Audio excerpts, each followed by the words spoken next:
A book on transhumanism might be expected to begin with a thorough definition of transhumanism. But since this is a book about the dangers of transhumanism, it makes more sense to begin by defining its opposite, by stating what I am for rather than what I am against. This presents something of a problem, however.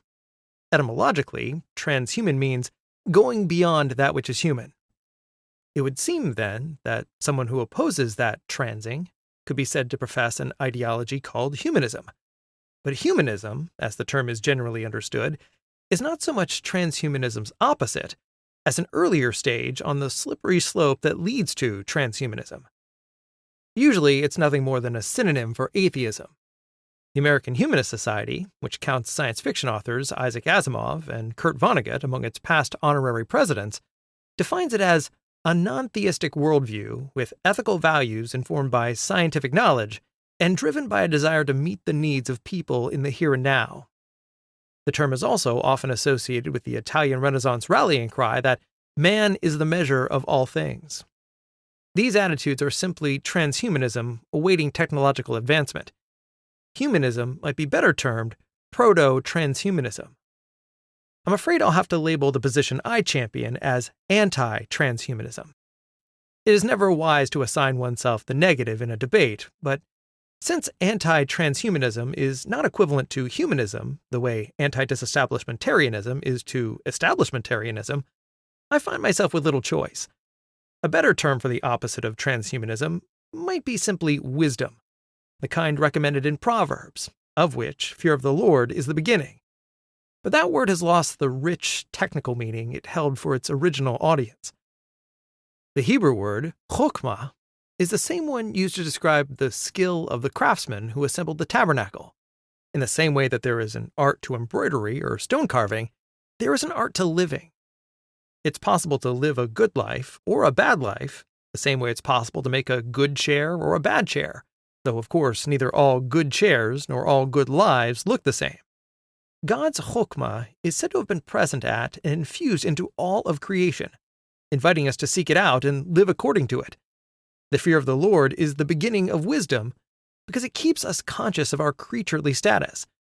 It reminds us that the good life consists in conforming ourselves to an existing standard of excellence rather than expressing and inventing ourselves on our own terms.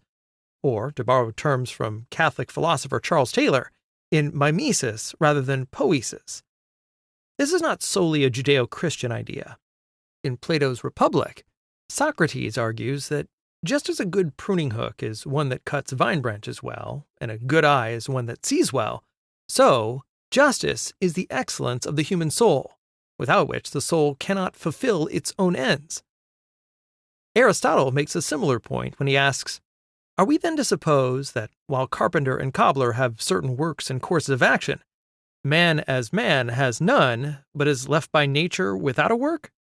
In describing the Aristotelian view of ethics and the medieval tradition that drew from it, contemporary philosopher Alistair MacIntyre wrote that the central functional concept of these systems was that of man understood as having an essential nature and an essential purpose or function.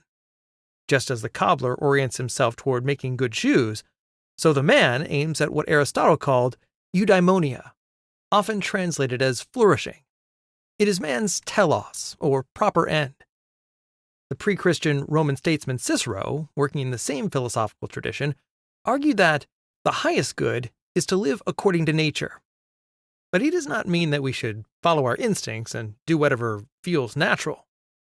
Our default definition of natural tends to be an ecological one.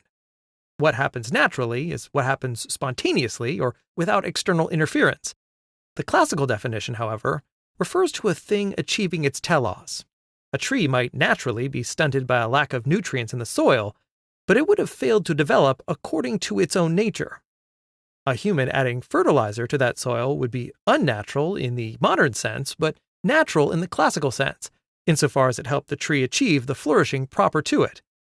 In the same way, a feral child would act naturally in the first sense, but not in the second sense, whereas a child whose behavior has been shaped by instruction and correction would likely be better aligned with his telos.